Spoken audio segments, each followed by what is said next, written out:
Please welcome the debut director of 2010 who shook us all up, Abhinav Kashyap for Dabangg. In Bollywood, there is an old saying, you are only as good as your last Friday. But what happens when your last Friday was a masterpiece? You rewrite the rules of cinema and then you just disappear. Today we are looking at 5 directors who caught lightning in a bottle, I got it. changed the face of Indian cinema and then walked away. Some by choice, some by tragedy, and some because producers stopped calling. And stay till the end because this video is sprinkled with interesting facts and trivia about the Bollywood's unknown legends. मैं अपने मुल्क को अपना घर समझता हूँ और अपना घर बचाने के लिए मुझे किसी सलीम की जरूरत नहीं है. Number 5, John Matthew Matthan, the perfectionist burnout. If you like grounded, realistic investigative thrillers, you owe a debt to Matthew Matthan. Before 1999, cop movies were about loud dialogues and melodramatic action. Matthan in those times spent 7 years researching the illegal arms trade and writing Sarfarosh. Long before YRF started whitewashing Pakistan or ISI with Aman Ki Asha narrative, Matthan was the first one who showed in a gritty and intelligent way how Pakistan is the two-faced culprit for all illegal cross-border activities in India.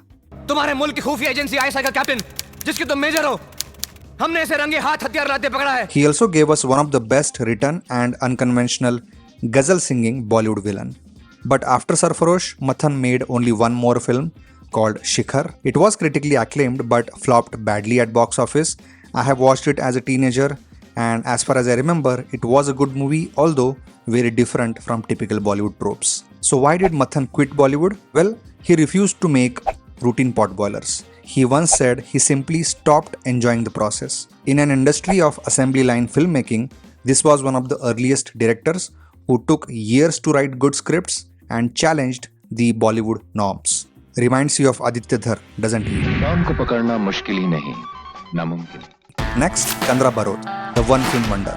In 1978, Chandra directed original Dawn, a thriller so stylish that it still stands the test of time 3 decades and several remakes later.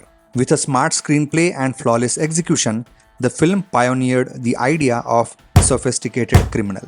But here's the kicker. Dawn went through serious budget problems. To make things worse, producer Nariman Irani, who was already drowning in debt, died in a freak accident on the set of another movie. But director Chandra Barot completed and released Dawn and paid off producer's debt from the box office collection. Though Dawn was a massive hit, Barot could never recapture the same magic. Most of his subsequent films got stuck in production hell and never released, and others got flopped. It's also said that his producer friend Nariman Irani's death also discouraged him a lot, so he eventually gave up making movies and he passed away recently in 2025 at the age of 86. Next, Abhinav Kashyap. Sometimes you don't just make a movie, you create a new genre. In 2010, Abhinav Kashyap gave us Dabangg. It was a seismic shift, the birth of a massy, larger-than-life rural cop hero that we see everywhere today. But after creating such a super hit franchise, Abhinav didn't just vanish, he went to war. In a series of shockingly blunt interviews and social media posts, और इतना बना आदमी मैं तो 6 foot 1 inch का हूँ. Abhinav accused Salman Khan's family of sabotaging his career and bullying him out of his own creation. He claimed his future projects were intentionally blocked and his reputation tarnished. Whether it was the failure of his next film Besharam with Ranbir Kapoor or the weight of this industry-wide fallout, the result was the same. The man who built the house of Dabangg hasn't been allowed back inside the director's chair for over a decade. चोरी होगी, सबके सामने होगी और सबके सामने भागेंगे. Next, Sanjay Gadhvi, the Dhoom-maker. With Dhoom-1 and 2, Sanjay Gadhvi pioneered the action heist genre in Bollywood, making anti-heroes look cool and bikes look sexy. Both his movies were packed with aura farming when that wasn't even a word in the dictionary. But when he left the safety of Yashraj Films to make other movies like Kidnap and Ajab Gajab Love, both the critics and audience rejected these movies brutally for their subpar quality. After several such flops, he struggled to find any producers and eventually faded away from Bollywood. Unfortunately, he passed away in November 2023 due to a heart attack at the age of 56, a tragic early retirement for a man who gave us the Dhoom legacy. अपने को सोचने का allowed नहीं है, अपने को सिर्फ उंगली है घोड़ा खींचने का. Next, Shimit Amin, the variety king. Perhaps the most missed and versatile director on the list is Shimit Amin.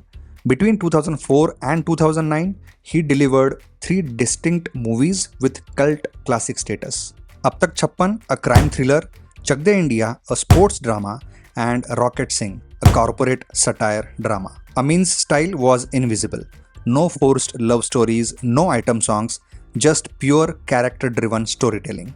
But after Rocket Singh, a film that is now hailed as a corporate bible, but at the time was a box office dud, Amin retreated.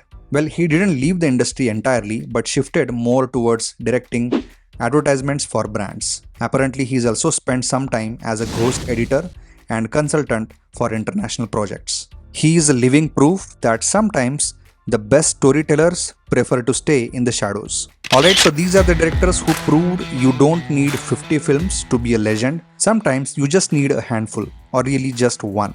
A story told so well that audience is still feeling nostalgic 20 years after you have walked away. So which missing masters you want to see return? Are there any other names you would add to the list? Let me know in the comments. And if you enjoyed the video, please support this new channel by hitting that like button and subscribing for more such discussions on Indian and global cinema. I'll see you in the next one.